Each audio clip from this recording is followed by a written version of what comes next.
तस्मै श्री गुरुवे नमः। श्री चैतन्य मनोभीष्टं स्थापितं येन भूतले स्वयं रूपः कदा मह्यं ददाति स्वपदान्तिकम्। वन्देऽहं श्रीगुरो श्रीयुतपादकमलं श्रीगुरुन् वैष्णवांश्च श्रीरूपं साग्रजातं सहगना रघुनाथान्वितं तं सजीवं साद्वैतं सावधूतं परिजनसहितं कृष्णचैतन्यदेवं श्रीराधाकृष्णपादान् सहगना ललिता श्रीविशाखान्वितांश्च। हे कृष्णा करुणा सिंधु दीनबंधु जगतपते गोपेश गोपिका कांत राधाकांत नमस्तुते। तप्त कांचन गौरांगी राधे वृंदावनेश्वरी वृषभानुसुते देवी प्रणमामि हरिप्रिये। वाञ्छाकल्पतरुभ्यश्च कृपा सिन्धुभ्य एव च पतितानां पावनेभ्यो वैष्णवेभ्यो नमो नमः। जय श्री कृष्ण चैतन्य प्रभु नित्यानंद श्री अद्वैत गदाधर श्रीवासादि गौर भक्त वृंद। हरे कृष्णा कृष्ण कृष्णा हरे हरे हरे राम राम राम हरे हरे। हरे कृष्णा कृष्ण कृष्णा हरे हरे हरे राम राम राम हरे हरे। हरे कृष्णा कृष्ण कृष्णा हरे हरे हरे राम राम राम हरे हरे। हरे कृष्णा। गोविंद दामोदर माधवती जो कि बिल्वमंगल ठाकुर के द्वारा रचित है, अत्यंत सुंदर अत्यंत मधुर रचना है। उसमें से हमने 3 श्लोक पढ़े थे, 3 श्लोकों के ऊपर चर्चा किया था। प्रथम 3 श्लोक में जो कि करारविंदेन पदारविंदम मुखारविंदे विनिवेशयन्तम भटस्य पत्रस्य पुटे शयानम बालम मुकुंदम मनसा स्मरामि, ये प्रथम होता है। इसके इस प्रकार भगवान एक बट वृक्ष के पत्र पे लेटे हुए हैं और करार बिंदेन अपने हस्त कमल से अपने चरण कमल के अंगुष्ठे को मुखार बिंदे मुख कमल में विनिवेशयंतम प्रवेश करा के उसका आनंद ले रहे थे। तो सुंदर रूप का भगवान का हम स्मरण कर रहे थे। द्वितीय श्लोक में था श्री कृष्ण गोविंद हरे मुरारे हे नाथ नारायण वासुदेव जिह्वे पिबश्यम प्रीतमेतदेव गोविंद दामोदर माधवेति। कहते भगवान के जो नाम है, हाँ, श्री कृष्ण गोविंद हरि मुरारे, नारायण वासुदेव हे नाथ, ये नामों का रस आस्वादन करो, जिह्वा को बता रहे हैं। हाँ? हमें हमारे जिह्वा को इस प्रकार ट्रेनिंग देना है कि ये जिह्वा इन नामों में स्वाद आस्वादन करे, नामों में उनको स्वाद मिले। ये ट्रेनिंग हमें देना है। द्वितीय श्लोक में ये बताते हैं कि भगवान के नामों में रस है, उस नामों का रस का आस्वादन करो, इधर उधर जाने की कोई आवश्यकता नहीं है। कोई चर्चा, हाँ, निंदा चर्चा अथवा जो प्रयोजन नहीं है, सोशल मीडिया में स्क्रॉल करते रहना, घूमते रहना, इन सब को छोड़ के हमें भगवान के नामों का आश्रय लेना चाहिए। तृतीय श्लोक में कहते हैं विक्रीतु कामा किल गोपकन्या मुरारी पदार्पित चित्त वृत्ति दग्धादिकम महावसाद गोचत गोविंद दामो धर्माधवेति। गोप कन्यागण क्योंकि उनका चित्त कृष्ण से परिपूर्ण है, कृष्ण से आप्लुत है, कृष्ण से भरे हुए हैं, तो वो जब बाहर जाते हैं अपना दुग्ध दही घी इत्यादि बिक्री करने हेतु, बेचने के लिए जब निकलते हैं, तो वो अपने माथे पे या कंधे पे लेके जाते हैं वो, और कहते हैं, उनको कहना है कि दूध ले लो, दही ले लो, मक्खन ले लो, पर वो कहते हैं गोविंद ले लो, माधव ले लो, दामोदर ले लो। अमरेंद्र प्रभु प्राय कहते हैं कि when you squeeze an apple you'll get apple juice, when you squeeze a mango what you will get, you will get mango juice। अर्थात यदि हम एक संतरे को निचोड़े तो संतरे के जूस ही आएगा। यदि हम आम को निचोड़े तो आम के रस ही मिलेंगे हमें। तो जो भीतर है वही बाहर आएगा, जो जिससे परिपूर्ण है। आम के निचोड़ने से अंगूर का रस नहीं मिलेगा, कारण आम आम के रस से परिपूर्ण है। तो जिसके भीतर जो है तो वही बाहर आएगा परिस्थिति अनुसार।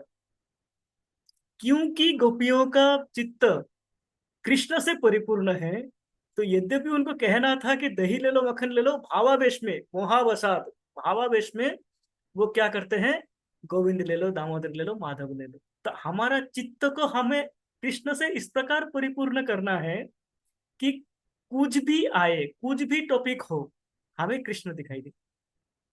कोई भी चर्चा हो, किसी भी अवस्था में किसी भी चर्चा हो, कृष्ण दिखाई दे। और ये दिखाई देंगे कैसे? जब कृष्ण से परिपूर्ण होगा।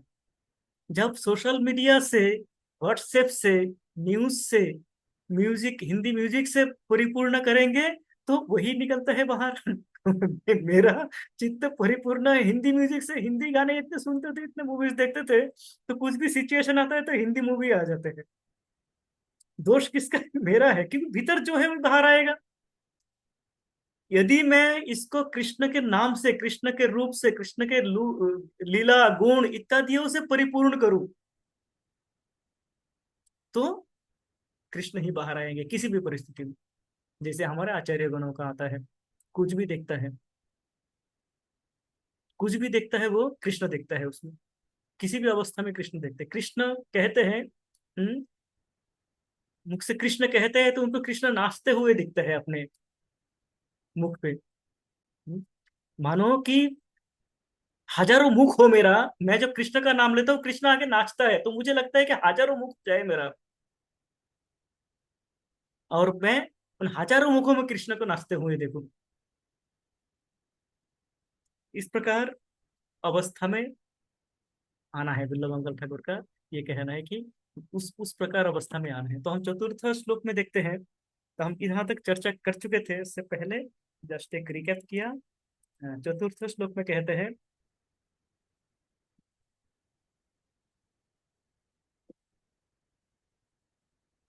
गृहे गृहे गोपवधू कुटुम्बा सर्वे मिलित्वा समवाप्ययोगम् पुण्यानि नामानि पठन्ति नित्यं गोविन्द दामोदर माधवेति।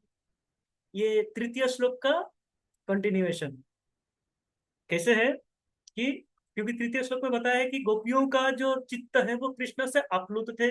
किस प्रकार आप्लुत थे, किस प्रकार वो चित्त भरे हुए थे कृष्ण से? इस प्रकार, गृहे गृहे गोपवधू कुटुम्बा सर्वे मिलित्वा समवाप्ययोगम् पुण्यानि नामानि पठन्ति नित्यं गोविन्द दामोदर माधवेति।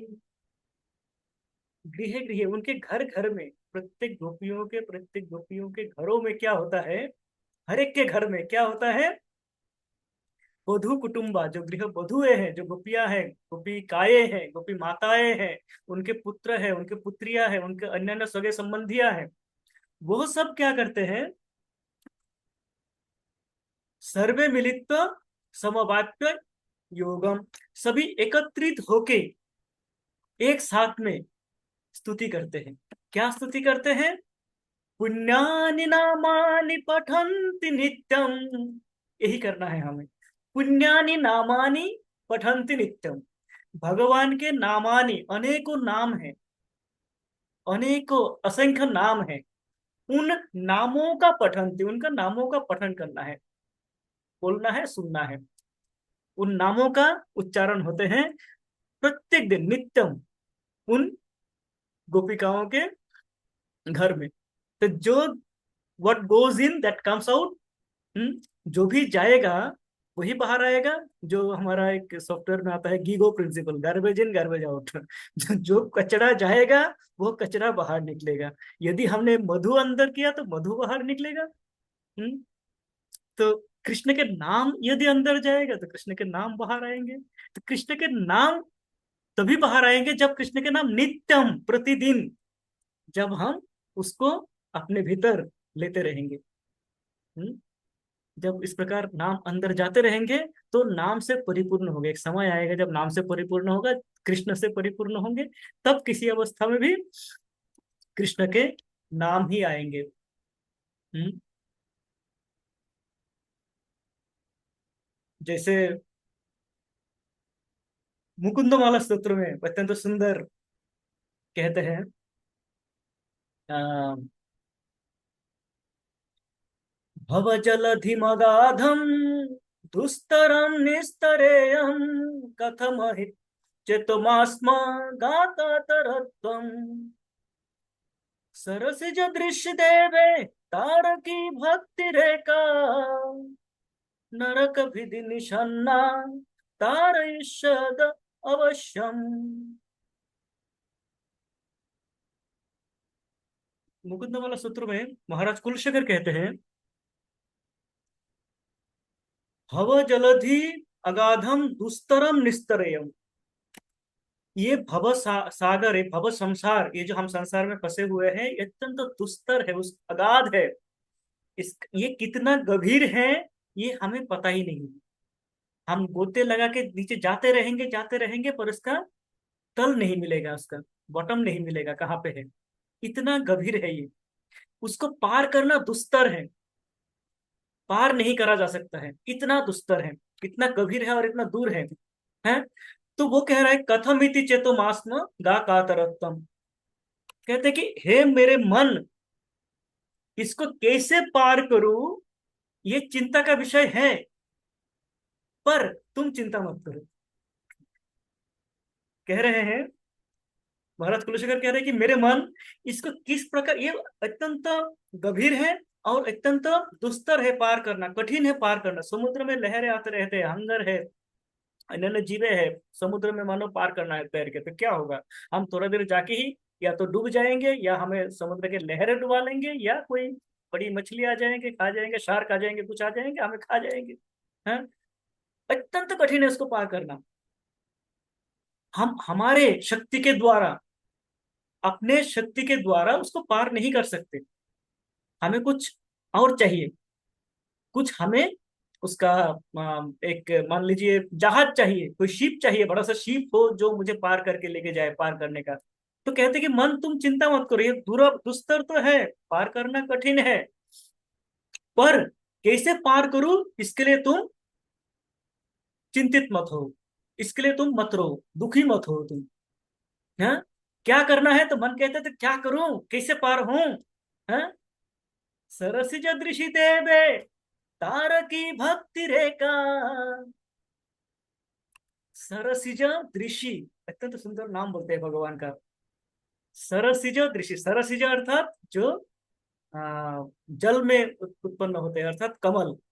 दृषि अर्थात दृष्टि, नयन। जिनका दृष्टि, जिनका चक्षु कमल के जैसे है, कमल नयन देवे, उन भगवान जो कमल नयन है, अर्थात कृष्ण। कृष्ण का नयन कमल है, कृष्ण का सब कुछ कमल है। तो उन भगवान कृष्ण को क्या करना है आपको, भक्तिर एका, एकमात्र कृष्ण पे आपका भक्ति, आपको न्यौछावर करना है, आपको उनको भक्ति देना है। और वही तारकी, वही आपको क्या करेंगे, वो तार सकते हैं इस भवसागर से। नरक विधि निषन्ना तारयिष्यति अवश्यम। जो नरकासुर का वधकारी है, कृष्ण जो नरकासुर का वध किया था करके, 16,000 गोपियों को उद्धार किया था। 16,000 गोपियां, भागवत में वर्णन है, 16,000 गोपी, गोपी अर्थात 16,000 राजकन्याओं को, गोपियों को नहीं, राजकन्याओं को नरकासुर ने बंदी बना के अपने जेल में रखे थे।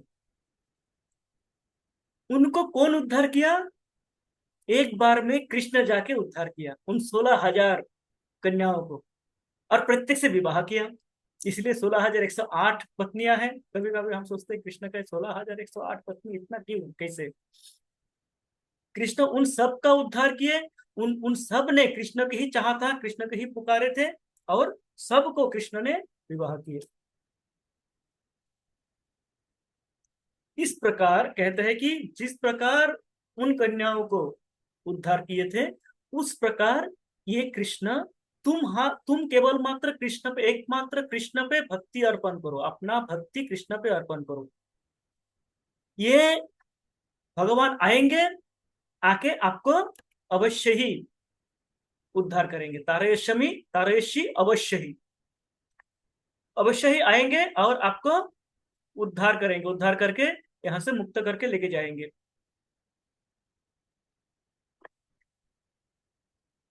अब कृष्ण का नाम, हमारे जब असुविधाएं आएगी, हमारे जब प्रॉब्लम्स आएगी जीवन में, कृष्ण का नाम कब आएगा, कृष्ण कब स्मरण में आएंगे? जब भी प्रॉब्लम आते हैं तो हम कृष्ण को भूल जाते हैं, यदि हम सर्वदा सर्वदा कृष्ण का चर्चा नहीं करते हैं। आ, मान लीजिए, अभी मैं अपना एक छोटा सा उदाहरण दे सकता हूँ। 2-3 दिन पहले, वो आप लोगों ने सभी ने सुना होगा, वो जो न्यूज आया था, 26 लोगों को मार डाला गोलियों से, कश्मीर में। बहुत डिस्टर्ब हो गया था उस खबर सुन के, बहुत ही अशांत हो गया था मन। और उस दिन प्रातःकाल सुना वो खबर, पूरा दिन एक श्लोक पे मन निवेश नहीं कर पाए, एक शब्द नहीं पढ़ पाए भागवतम के अथवा गीता के, जो भी मैं रोज पढ़ने का प्रयास करता हूँ, एक शब्द में ध्यान नहीं लगा पाए। मन इतना डिस्टर्ब हो गया था। तो मन में यह आता है, ऐसा क्यों करूं, इनको उड़ा दो, पाकिस्तान को उड़ा दो, पाकिस्तान पे क्यों नहीं आक्रमण करते हैं, इनको क्यों नहीं मार देते हैं, इनको क्यों नहीं धर पकड़, ये सब भावनाएं आते रहते हैं। रात को अत्यंत प्रयास करके, हाँ, विभिन्न कथा सोच के, सोशल मीडिया बंद करके सोच के सोया। सोने के बाद नेक्स्ट डे फिर सोचा कि ये भावनाएं क्यों आता है, ऐसा क्यों होता है। एक पॉइंट आता है, एक समय आता है जब हम भगवान से विश्वास हमारा हट जाता है। हमें लगता है भगवान कुछ नहीं करेंगे, भगवान क्या कर रहे हैं, कुछ नहीं कर रहे हैं, कुछ नहीं करेंगे, जो करना है मुझे ही करना है। ये एक भावना आ जाते हैं। जिस भावना, मैं ये अपना व्यक्तिगत अंडरस्टैंडिंग बता रहा हूँ, हो सकता है आप सबका अलग अलग हो। तो ये भावना क्या करता है कि मुझे कुछ करना है। पर यदि हम अपने मस्तिष्क से सोचे, तो उसके लिए हमारे जो डिपार्टमेंट्स हैं, और इस समय हमारे, मैं ही सोचा कि इस समय हमारे जो राजनेताएं हैं, वो इतने सक्षम हैं भगवान की कृपा से, कि वो इसका निस्तार अवश्य ही करेंगे, वह अपना कर्तव्य पूरा करेंगे। ये मेरे समझ में आता है जी। आदि माधवी माता जी। हरे कृष्ण प्रभु जी।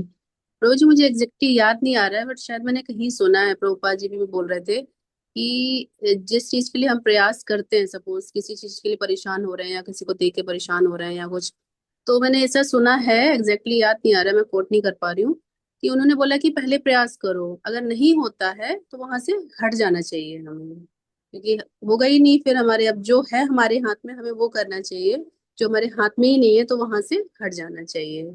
ऐसा मैंने सुना था, जैसे आप अभी बता रहे थे ना कि हमारे बस में ही नहीं है, जो भी 3-4 दिन पहले हुआ, हम कुछ भी नहीं कर सकते उसमें। तो ऑफ कोर्स एक दिन का पूरा हमने अपना चीजें वो किया, सिक्रीफाइस किया, क्योंकि वो ऑफ कोर्स आता है, एज अ ह्यूमन हम लोग हैं तो आ जाता है वो उसमें, थोड़ा दया भाव और वो सब होता ही है। बट ऐसा मैंने सुना था तो मैंने सोचा आपको शेयर करूं। थैंक यू माता जी, बिल्कुल यही यही मेरे भी कुछ इसी प्रकार के अंडरस्टैंडिंग है। Thank you. अनन्य भक्त प्रभु जी। हरे कृष्णा प्रभु जी, दंडवत प्रणाम। प्रभु जी, मेरा तो कल का जो है एकादशी वाला दिन ना, जपा तो हुआ है, 32 माला कर लिया, लेकिन एक माला भी ऐसा नहीं गया जिसमें पुलगांव नहीं किया हुआ। मतलब कितना भी मन को कर लिया हो, कितना भी कर लिया। क्योंकि क्या है इसके लिए, मेरे फादर जब थे ना, आज की बात नहीं है, मेरे फादर भी मेरे को यही बोल के गए, लास्ट में जाते जाते यही बोल, इनके ऊपर भरोसा मत करना। तो मैं उसको गलत नहीं माना, मेरे दिमाग में, मेरे ब्लड में इतना जबरदस्त तरीके से वो डाल के गए ना। जब मैं छोटा था तब भी मतलब जब हम छोटे थे तभी भी मतलब कभी भी हमने फादर ने कभी हमको सिखाया नहीं कि साथ में मिल के रहना है या कुछ। तो मेरा तो कल का दिन तो प्रभु जी लाइफ का इट वॉज एन मतलब जपा हुआ, बड़ा कंसंट्रेशन से जपा हुआ प्रभु जी। इट वॉज वेरी नाइस जपा, लेकिन वो जपा में भगवान नहीं थे प्रभु जी, पुलगांव था Prabhu ji. The worst part was that. और आज हाँ। का ठीक है, अब धीरे धीरे खत्म हो रहा है, लेकिन गलती कहाँ हो जाता है, जब हम व्हाट्सएप का थोड़ा सा मैसेज 8-10 मैसेज एक बार देखना शुरू करो तो रोक नहीं पाते हैं प्रभु जी। लाइन से स्क्रॉल करते करते देखते, अरे ये तो 10 मिनट हो गया, 15 मिनट निकल गया। तब उसके बाद फिर दिमाग खराब हो जाता है, फिर उसके बाद वही सोचते रहते हैं। एंड जैसा आप बता रहे हैं कि उससे हट जाना है, अब हट जाएंगे तो ठीक हो जाएगा, मतलब दैट इज वन थिंग, मतलब बट देखता हूँ, कोशिश कर रहे हैं। प्रभु जी, आपके पिताजी ने सिखाया है, मेरे पिताजी इसके थ्रू गए हैं। हमें अपना घर, अपना जमीन, अपना सब कुछ छोड़ के यहाँ पे आना पड़ा। मेरे पिताजी, मेरे दादाजी सब आए यहाँ पे भाग के, उस पार से इस पार आए भाग के, सब छोड़ के, बिल्कुल शून्य हाथ। कहते हैं जब बॉर्डर पास किए, बॉर्डर जब क्रॉस किए, तो उनके चप्पल उतार के रख लिए, चप्पल भी उतार के रख लिए। हाथ में और कुछ नहीं है, जो कपड़े पहने हुए थे बस उन्हीं को छोड़ दिए भगवान की कृपा से।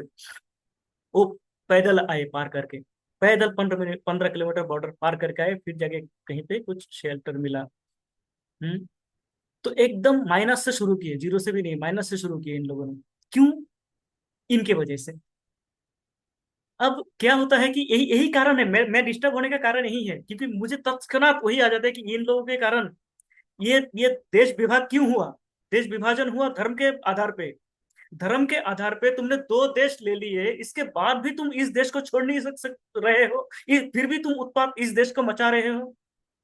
और हमारे में कुछ मित्र है, हमारे में कुछ मित्र हैं जो इनको सपोर्ट करते हैं। इसलिए बॉयल्ड अप होते रहते हैं। जैसे आपने कहा दिया, बॉयलिंग शुरू हो गया, तो बॉयल्ड अप होते रहते हैं। आज यदि शास्त्रों के आधार पर सोचे, मन को शांत कैसे किया? कोई सरल नहीं था। मन को शांत करे कैसे? मैं सोचा, सप्तम स्कंध प्रहलाद महाराज, प्रहलाद महाराज ये जो है, ये सब इनके वंशज है। हिरण्यकशिपु, रावण, कंस, इनके वंशज है ये। इनका काम है मंदिर तोड़ना, इनका धर्म है मंदिर तोड़ना। हिरण्यकशिपु भगवान को मारना है, ये सोच के कि भगवान को मुझे मारना है, भगवान को भगवान को मारना है, ये निश्चय करके वो निकले। और कैसे मारे? भगवान तो मिल नहीं रहा है, चारों तरफ ढूंढ लिया, भगवान मिल नहीं रहा है, तो कैसे मारे? उसने क्या किया, बोला कि ये समस्त ब्राह्मणों को मार दो, यज्ञ बंद कर दो। यज्ञ बंद कर दोगे, मंदिर तोड़ दोगे, यज्ञ बंद कर दोगे, तो भगवान को, यज्ञ से भगवान, यज्ञ भूख है, यज्ञ से ही भगवान को पोषण मिलता है, तो पोषण बंद हो जाएगा तो भगवान मर जाएंगे। तो ये जो थॉट प्रोसेस है, जो थिंकिंग है, ये थिंकिंग प्रोसेस इनका ये है। ये सोचते हैं कि मंदिर तोड़ देने से धर्म विनष्ट हो जाएगा, भगवान रहेगा नहीं, राम रहेगा नहीं, कृष्ण रहेगा नहीं। इनका ये विश्वास है। आया कहां से ये विश्वास? हिरण्यकशिपु से, रावण से, कंस से। और ये केवल वो नहीं है जो ये दाढ़ी रखे हैं, वो नहीं है जो तिलक करते हैं, उनमें से भी है जो सोशल मीडिया में पोस्ट करते हैं। आप हम जैसे भी हैं जो इनको सपोर्ट करते हैं, गाय भैंस खाते हैं, और चिंता उनका वही है। कारण क्या है? What goes in that comes out. उनको उनके ग्रंथों में यही पढ़ाया जाता है, उनके मदरसों में यही पढ़ाया जाता है, उनके जो उनके जो शिक्षा गुरु है, दीक्षा गुरु है, क्या कहते हैं उनको, पता नहीं, यदि कोई है तो उनको शिक्षा ही इस प्रकार दिया जाता है, इनको ये फीड किया जाता है। तो हिरण्यकशिपु ने इतना प्रचार किया अपने अपने ही पुत्र प्रहलाद पे। कारण क्या है? ये प्रहलाद भगवान के भक्त थे। प्रहलाद भगवान के भक्ति कर रहे थे, 5 वर्ष का बालक। और हिरण्यकशिपु समग्र त्रिभुवन के, उस समय समग्र त्रिभुवन उनके कंट्रोल में थे। समस्त भौतिक जगत के ईश्वर थे वो। और ये 5 वर्षीय बालक जो कि उन्हीं का पुत्र है, उनके कोई क्षमता नहीं था, कुछ भी नहीं था। पर वो क्या कर रहे थे, सोचने का प्रयास यही किया, वो क्या कर रहे थे उस अवस्था में। वो क्या एजिटेटेड हो रहे थे कि मेरे पिता मुझे क्यों मार रहे हैं, कृष्ण तुम कहाँ हो, कृष्ण तुम आओगे कि नहीं पता नहीं है, मुझे ही कुछ करना पड़ेगा, चलो व्हाट्सएप में पोस्ट करता हूँ, फेसबुक में पोस्ट करता हूँ। अपने मित्रों को भी उसने ये नहीं बताया कि मेरे पिता मुझे टॉर्चर कर रहे हैं, तुम लोग भक्ति मत करो। जब उनके ऊपर चल रहा था आक्रमण, तब भी वो अपने मित्रों को क्या कर रहे थे, प्रीचिंग कर रहे थे कि कौमारम आचरेत धर्म, कौमारम आचरेत प्रज्ञ, भागवान यहाँ धर्म। ये भागवत धर्म हमें कौमारी अवस्था में प्रारंभ करना है, ये सिखा रहे थे। कभी भी उसने ना अपने पिता के विरुद्ध कुछ बोला, ना भगवान के विरुद्ध कुछ बोला। उस अवस्था को वो ग्रहण कर रहे थे। उस अवस्था को, उनको मान लीजिए उनको पहाड़ के चोटी से फेंक दिया गया, साधारण अवस्था नहीं है। पहाड़ के चोटी से जब गिर रहे हैं तो भगवान नहीं नहीं कि उसको दिख रहा था भगवान नीचे हाथ पकड़ के बैठे हुए हैं, मुझे रो भी लेंगे। वो गिर रहे हैं, वो जानता है मैं जाऊंगा भी, मैं तो खत्म। उस समय भी भगवान के प्रति उनका जो विश्वास है वो हटा नहीं था, वो टूटा नहीं था।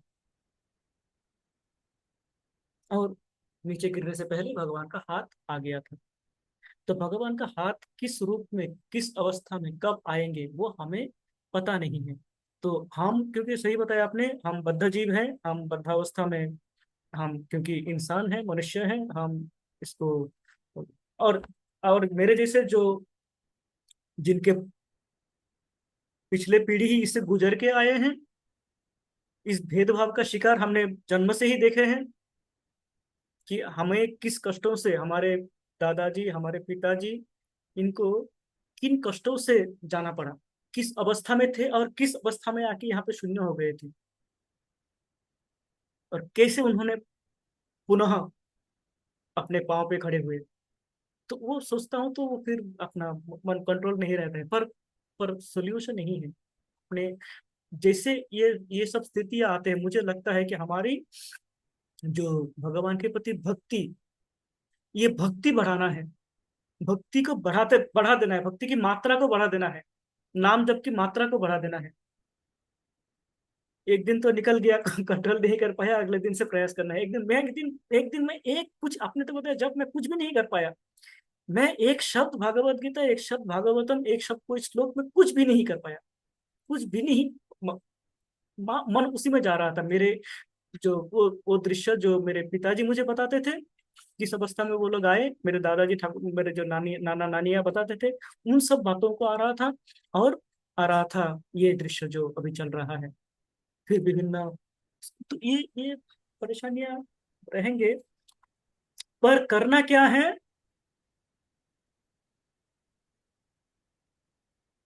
ये कहते हैं पुनः मुकुंदमाला स्तोत्र में महाराज कुलशेखर कहते हैं, भवजलधिगतानां दंडवाताहतानां सुतदुहित्रकलत्रा नाभारदर्दितानां विषम विषयतोय मज्जतामप्लवानां भवति शरणमेको विष्णुपूतो नराणाम्। महाराज कुलशेखर कहते हैं ये अवस्था, ये भव जलधि, भव सागर अगाध है, इनको पार करना दुस्तर है। और ये किस प्रकार से आएंगे, अपने सगा संबंधी के रूप में आ सकते हैं ये जो कष्ट है। इस प्रकार विधर्मियों से आ सकते हैं, अधर्मियों से आ सकते हैं, धर्म के नाम पे कुधर्म करने वालों से आ सकते हैं, हिरण्यकशिपु के वंशज आ सकते हैं, कंस के वंशज आएंगे, हमें अत्याचार करेंगे। पर इसका पार कैसे करेंगे, ये विषम विषय तो ये मज्जता मपलवाना, हम तो डूब रहे हैं इस विषम विषय तो, इस जल में। कहते हैं भवती शरण में को विष्णु को तो नराना। हे भगवान, एकमात्र मनुष्यों का एक ही गति है, एक ही उपाय है, वो विष्णु पोत। पोत अर्थात कि नाव, नाव को कहते हैं पोत। विष्णु पोत, विष्णु रूपी जो नाव है, भगवान के चरण कमलों में स्वयं को समर्पित करने से भगवान क्या करेंगे, अपने हिसाब से भगवान उनको पार लगाएंगे। जब मैं स्वयं को भगवान पे पूर्णतः समर्पण कर सकता हूँ तो भगवान मुझे पार लगाएंगे, अवश्य ही पार लगाएंगे। है? भगवती शरणम एको, एकमात्र भगवान के शरण में हमें जाना है। भगवती शरणम एको, और वो शरण क्या है, वही विष्णु को, वो विष्णु, वो एक नाव है जो विष्णु, भगवान विष्णु जो कि नाव के रूप में आके हमें उद्धार करेंगे, हमें इस जलधि, इस समंदर से हमें उतारेंगे, निकालेंगे। ये विश्वास, रक्षिष्यति इति विश्वासो, ये विश्वास रख पाना कठिन है, पर ये विश्वास रखना है, और यही विश्वास हमें पार कराएंगे। हमें भगवान का नाम का प्रचार करना है, हमें भगवान का गुण का प्रचार करना है, लीलाओं का प्रचार करना है। हमें अपना यही करना है कि हमें अपना शास्त्रों का, अपने जो नेक्स्ट जनरेशन है उस जनरेशन को इस शास्त्रों का ज्ञान देना है। इनको बताना है धर्म क्या है, अधर्म क्या है। इनको पता चले बचपन से ही कि ये धर्म ये है, अधर्म ये है। तो तुम्हें देखना है तुम कहाँ जा रहे हो, अधर्म में जाओगे तो क्या होगा, धर्म में जाओगे तो क्या होगा, धर्म क्या कहते हैं। शास्त्रों के प्रति आकर्षण जगाना, जगाना है अपने बच्चों को मन में। हम्म, एक समय आ गया था जब हम भी धर्मशास्त्रों से भागते थे, हम भी रामायण महाभारत नहीं पढ़ते थे, जो स्टोरियां सुने हुए थे हम पढ़े नहीं थे। पर हमें वो आग्रह जगाना है, हमें अपने सनातन धर्म में सबको लाना है, सबको एकत्र, कोई कहीं भी हो, अपने बच्चों को, अपने परिजनों को इस सनातन धर्म में लाना है। जो कि आज के श्लोक का यही विषय था कि नित्यम पठंती, अपने घर में प्रतिदिन, गृहे गृहे गोपवध, जो क्या है, अपने सभी मिल के प्रतिदिन भगवान के नाम का उच्चारण करते थे, वो हमें करना है, उसी का प्रयास करना है। तो इसी के इसी भावना के साथ कि हम भक्ति में बढ़ते रहें, इसी भावना के साथ आज हम यहीं पे समाप्त करते हैं। वांछा कल्पतरुभ्यश्च कृपा सिंधुभ्य एव च पतितानां पावनेभ्यो वैष्णवेभ्यो नमो नमः। समस्त भक्त वृंद की शंकर जय। प्रभु जी की श्रील जय। प्रभुपाद की जय। तो परमानंदे हरि हरि बोल। हरे कृष्ण, शंकर प्रभु जी की जय। हरे कृष्णा, हरे कृष्ण। प्रभु जी हरे धन्यवाद, प्रणाम प्रभु आपको। हरे कृष्णा प्रभु जी, दंडवत प्रणाम।